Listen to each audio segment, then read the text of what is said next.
Hello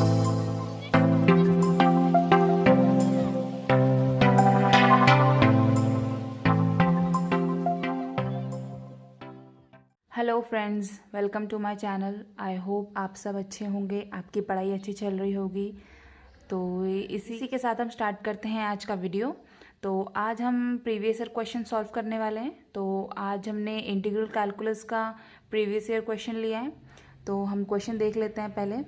तो हमारा question actually 2017 से है, जो 1 मार्क के लिए आया था numerical answer type. That is, आपको इसमें क्वेश्चन दे दिया जाता है न्यूमेरिकल आंसर टाइप में, और आपको एग्जैक्ट न्यूमेरिकल वैल्यू इसका आंसर में लिखना होता है। ठीक है, तो हम देख लेते हैं हमारा क्वेश्चन क्या था। हमारा क्वेश्चन था integration of 0 to 1 x to the power 4 1 minus x to the power 5 dx की whole power -1 is equals to what. ठीक है, तो हमारा ये क्वेश्चन था। हम इसको किस कॉन्सेप्ट सॉल्व करेंगे, पहले हम उस कॉन्सेप्ट को देख लेते हैं। जब हमको वो कॉन्सेप्ट क्लियर हो जाएगा तो ये क्वेश्चन आपको बहुत इजी लगेगा। अभी आपको लग रहा होगा ये क्वेश्चन क्या है, ये बहुत डिफिकल्ट सा लग रहा होगा कि इसकी वैल्यू कैसे आएगी, क्या करेंगे, इसमें क्या पुट करेंगे, है ना। तो हम इसका कॉन्सेप्ट समझ लेते हैं। कॉन्सेप्ट समझने के बाद हमें समझ में आ जाएगा।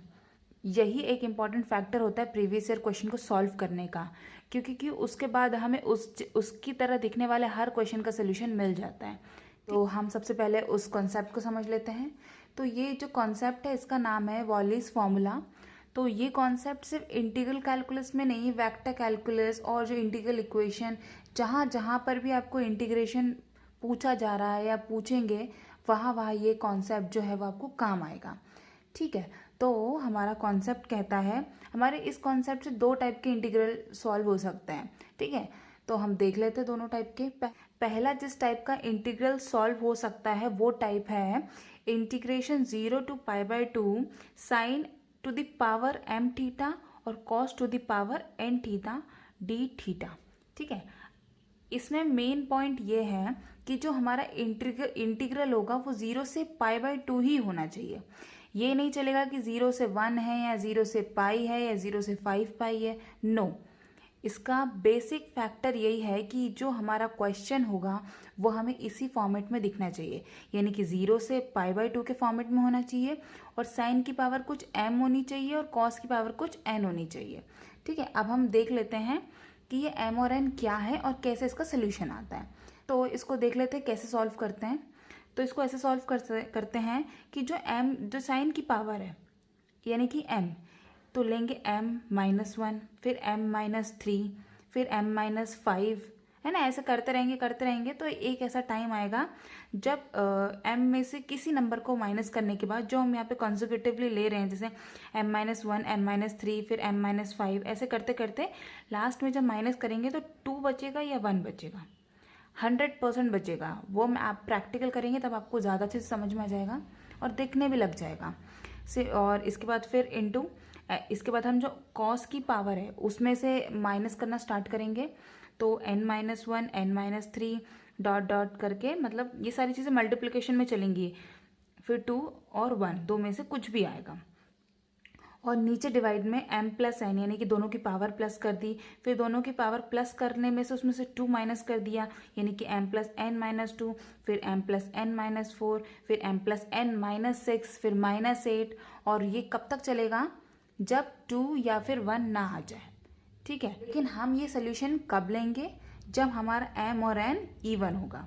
यानी फॉर एग्जाम्पल हमने माना कि m की पावर हम 2 ले लेते हैं और cos की पावर हम 4 ले लेते हैं।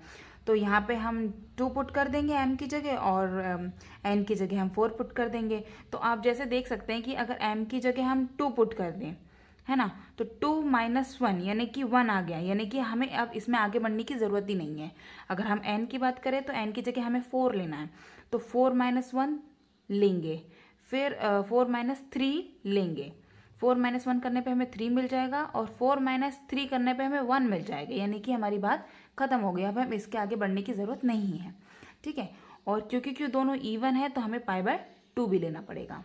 सिमिलरली अदरवाइज के केस में हमें ऐसा लेना है कैसा लेना है कि m-1 m-3 चलते जाएगा जब तक 2 और या 1 ना आ जाए, फिर n-1 n-3 चलते जाएगा जब तक 2 नहीं तो 1 नहीं आ जाए, और नीचे भी सेम ही जाएगा जैसे इसमें जाता है m+n m+n-2 m+n-4 2 और 1 इंटू 1।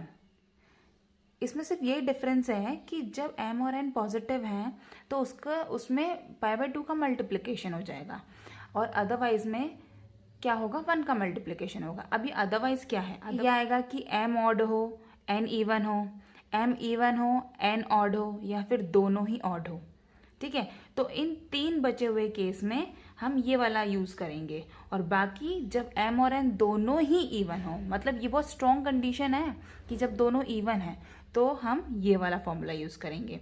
ये अगर आपको थोड़ा सा भी देख के इसको डर लग रहा है तो प्लीज़ मत डरिए, क्योंकि ये बहुत ईजी होता है अप्लाई करने में। ठीक है, ठीक है। अब हम इसका सेकंड पार्ट देख लेते हैं कि किस टाइप का और हम इसे सॉल्व कर सकते हैं। तो अगर हमें 0 to π/2 sine n theta d theta, या फिर cos 0 से π/2 cos n theta d theta, ठीक है, इसमें से सिंगल पावर की बात हो रही है। अगर हमें इस टाइप का भी क्वेश्चन दिखे तो हम इसमें भी वॉलीज फॉर्मूला लगाएंगे। तो इस फॉर्मूले में क्या यूज़ करेंगे, जब हमारा n इवन होगा तो हम क्या फॉर्मूला लगाएंगे, n-1 n-3, और इसको भी हम 2 और 1 तक लेके जाएंगे, और नीचे n n-2 n-4 2 और 1 तक लेके जाएंगे, और इसमें π/2 का मल्टीप्लाई करेंगे। ठीक है, तो ये हमारा इवन के लिए हो गया। और जब ये ऑड होगा तो हम इसमें n-1 n-3 और हम इसको 2 और 1 तक लेके जाएंगे, 2 या 1 जो भी आएगा, और नीचे n n-2 n-4 2 और 1 तक लेके जाएंगे इसको भी, और इसमें किसका मल्टीप्लाई करेंगे, 1 का। कब, जब हमारे ये ऑड होगा। एक चीज़ और इसको अपने ध्यान में रख सकते हो कि जितना भी न्यूमरेटर वाले पार्ट होते हैं उसमें हम ऑड वाले नंबर से माइनस करते हैं, है ना। आप देख सकते हैं m-1 m-3 हम सारे ऑड वाले नंबर से माइनस कर रहे हैं, और वहीं नीचे हम क्या कर रहे हैं, इवन वाले से माइनस कर रहे हैं। तो आप इसको भी ध्यान रख सकते हैं। सिमिलरली यहाँ पे भी यही हो रहा है कि न्यूमरेटर में तो ऑड वाले नंबर्स से माइनस किया जा रहा है, और डिनोमिनेटर में इवन वाले से किया जा रहा है। ठीक है, और बस यही इम्पॉर्टेंट फॉर्मूला है। अगर ये आपके दिमाग में फिट है तो बस आपको कुछ नहीं करना है, वहाँ पे आपको सिर्फ पहचानना है क्वेश्चन को कि हाँ हमारा क्वेश्चन इस फॉर्मेट में है। Okay, then we will able to solve this by using formula. Okay, note देख लेते हैं। In point 1, when m and n are even, then we will always get an irrational number. ठीक है, point 1 में जब m और n हमारा even होगा तो हमें हमेशा इरेशनल नंबर मिलेगा। क्यों इरेशनल नंबर मिलेगा, क्योंकि जो पाई है वो हमारा इरेशनल नंबर है, और पाई यहाँ पे किसी से भी कैंसिल नहीं होगा, तो पाई हमेशा ही रहेगा। 2 में भी कैंसिल हो सकता है, 2 कैंसिल हो जाए, लेकिन पाई कभी कैंसिल नहीं होगा।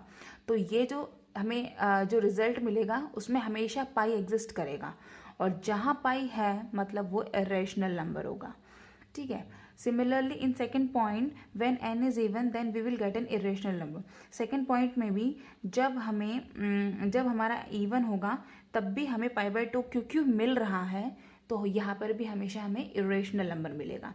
ये चीज़ मैं आपको इसलिए बता रही हूँ क्योंकि कई बार पूछ लेते हैं कि after solving this what we will get, rational number मिलेगा, इरेशनल नंबर मिलेगा। या फिर मान लीजिए एग्जाम में कोई ऐसा क्वेश्चन आ जाता है जिसमें m और n दोनों इवन है ना, और उसके 4 ऑप्शन दिए हैं और चारों में सिर्फ एक ऐसा है जिसमें जो इरेशनल है, बाकी 3 रैशनल है। तो आपको कुछ नहीं करना, आपको सॉल्व करने की भी ज़रूरत नहीं पड़ेगी उस टाइम। आपको पता है कि जब भी इस टाइप का होता है और m और n इवन होते हैं तो 110% आपका आंसर इरेशनल होगा, है ना। उसका पीछे का कॉन्सेप्ट आपको पता है, इसलिए आपको सॉल्व करने की ज़रूरत नहीं है, और आपका वही आंसर सही होगा। ठीक है, तो आप ऐसे भी ध्यान रख सकते हैं, इसलिए छोटी छोटी चीज़ों का ऑब्जर्वेशन बहुत ज़रूरी होता है। ठीक है, तो अब हमारा प्रीवियस क्वेश्चन ले लेते हैं। तो हमारा क्वेश्चन को नोटिस करें तो हमारा क्वेश्चन कुछ इस फॉर्म में दिया है कि integration 0 to 1 x⁴ 1 - x⁵ dx to the whole power -1, यानी कि इसका होल का इन्वर्स लेना है। अब इसे देख के तो कोई भी व्यक्ति डर जाएगा, तो अब हमें इस क्वेश्चन को सॉल्व करने के लिए, इसको अच्छे से सिंप्लीफाई करने के लिए क्या करते हैं, हम पुट करते हैं let us put x is equals to sine square theta. अब आप सोच रहे होंगे कि हमने साइन थीटा क्यों नहीं पुट करा। अच्छा, इसका भी रीज़न है, क्योंकि अगर हम x is equals to sine theta put करते तो 1 माइनस साइन थीटा को सॉल्व करने के लिए ज़्यादा दिक्कत होती। लेकिन अगर हम साइन स्क्वायर पुट कर रहे हैं तो हमको पता है कि 1 माइनस साइन स्क्वायर थीटा जो होता है कॉस स्क्वायर थीटा होता है। ठीक है, तो वो हमें ज़्यादा ईजी टू हैंडल हो जाएगा। ठीक है, तो इसलिए हमने वहाँ पे साइन स्क्वायर थीटा पुट किया है। तो जैसे ही हमने x is equals to sine square theta put करा है तो इसका डिफरेंशिएट कर देंगे, तो ये हो जाएगा dx और ये हो जाएगा 2 साइन थीटा, और साइन थीटा का हो जाएगा कॉस थीटा और d थीटा। तो जैसे कि हमने यहाँ पे सब्स्टिट्यूशन का यूज़ किया है तो ऑब्वियस सी बात है कि हमारी लिमिट्स भी चेंज होंगी। तो जब हमारी limit x is equals to 0 थी, ठीक है, अब हमने यहाँ पे थीटा में हो गई हैं, तो थीटा क्या हो जाएगा, यहाँ पे x की जगह 0 पुट करो तो sine theta is equals to 0 कब होता है, 0 पे होता है, तो थीटा की वैल्यू भी आ गई 0। अब जब हमारा x 1 है तो थीटा क्या होगा, तो यहाँ पे x की जगह 1 पुट कर दो, तो जो साइन थीटा 1 कब होता है, π/2 पे, है ना, तो ये हमारा π/2 हो गया। तो अब हम हमारा सब्स्टिट्यूट कर लेते हैं। तो हमारा क्वेश्चन क्या बन गया, 0 से π/2 ये बन गया, और x की जगह हमें क्या पुट करना है, साइन स्क्वायर थीटा, और की पावर 4 ये क्वेश्चन से मिल रहा है, और 1 माइनस साइन स्क्वायर थीटा की पावर 5, ठीक है, और dx की जगह ये पुट करेंगे 2 sine theta cos theta d theta, और इसका होल इनवर्स। ओके, इसके बाद अब कुछ नहीं रह गया इस क्वेश्चन में, हमें कुछ नहीं रह गया। अब हमें सिर्फ इसे अरेंज करना है, साइन को साइन के साथ कंबाइन कर देना है, कॉस को कॉस के साथ कंबाइन कर देना है, और बस सॉल्व हो जाएगा। तो ये हो गया 0 से π/2, साइन ये हो जाएगा sign to the power 8 theta, okay, है ना, और 1 minus sign square theta cos square theta होता है की पावर 5 हो जाएगी, और ये जो 2 है ये हम बाहर निकाल देते हैं क्योंकि कांस्टेंट है तो वो बाहर निकले गई। अब ये बचा sine theta cos theta d theta, और इसका होल इनवर्स। ठीक है, फिर से ये 2, 0 से π/2, ठीक है। अब देख लो साइन 8 और एक ये 9, तो क्या होगा, sign to the power 9 theta, और कॉस ये 2 5 ज़ा 10, यानी कि कॉस 10 हो गया, और एक ये 1 11। ओके, मैं और सिंप्लीफाई कर देती हूँ, ये हो गया कॉस 10 थीटा, और एक ये कॉस थीटा हो गया, और ये d थीटा, ये इसका इन्वर्स। वापस से 2 बाहर, 0 से π/2 sine to the power 9 theta और cos to the power 11 theta d theta की पावर होल इनवर्स, है ना। ये 10 और एक 11 और ये 9 था, ये हो गया। अब यहाँ पे हमारा फॉर्मूला लग जाएगा। अब हमें इसे फर्दर सॉल्व करने की ज़रूरत नहीं है। अच्छा, एक चीज़ और ध्यान रखना, अगर IIT एग्जाम में आ रहा है या फिर गेट में आ रहा है इस टाइप का क्वेश्चन, ठीक है, तो आपको सीधे सीधे परोस के तो नहीं देंगे, आपको कुछ ना कुछ सब्स्टिट्यूशन तो सोचना पड़ेगा, और सब्स्टिट्यूशन ज़्यादा होते नहीं हैं, 2-3 होते हैं जो बेसिक होते हैं ट्रिग्नोमेट्रिक, तो बस वो आपको ध्यान होंगे ना तो आप आराम से जज कर पाएंगे।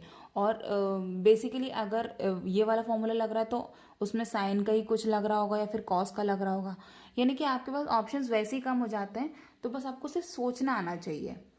ठीक है, तो अब हम इसको सॉल्व करते हैं। तो यहाँ पे आप देख सकते हैं कि m और n जो है वो हमारे क्या है, ऑड है, तो यहाँ पे हमारा ये वाला लगेगा, है ना। तो हम ये वाला फॉर्मूला लगा देते हैं, तो ये 2 तो रहेगा। अब 9 माइनस 1, ये हमें कहाँ कब तक डिक्रीज़ करना है, जब तक 2 या फिर 1 ना मिले। तो देखो कैसे करते हैं, 9 माइनस 1 9 माइनस 3 9 माइनस 5, 9 माइनस 7। देखो अब 9 माइनस 7 करेंगे तो 2 मिलेगा, यानी कि हमें 2 मिल गया, यानी कि हमें आगे जाने की ज़रूरत नहीं है।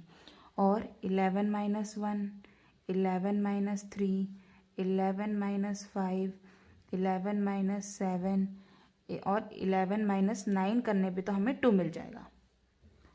ठीक है, और इसके नीचे क्या आएगा, इन दोनों को प्लस करके लिखते जाएंगे तो क्या होगा, 9 plus 11, 9 plus 11 minus 2, 9 plus 11 minus 4, 9 plus 11 minus 6 multiply 9 plus 11 minus 8।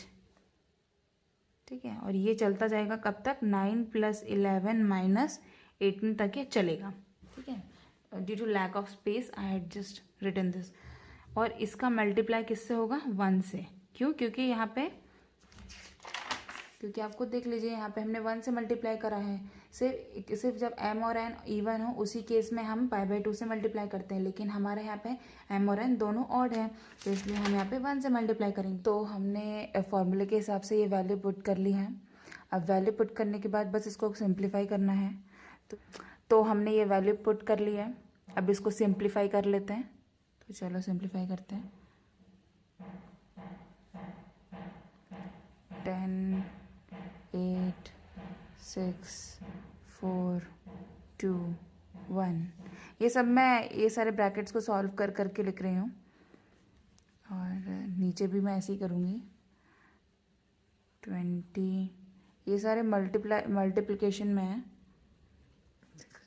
14, 12, 10, 8, 6, 4, 2, 1।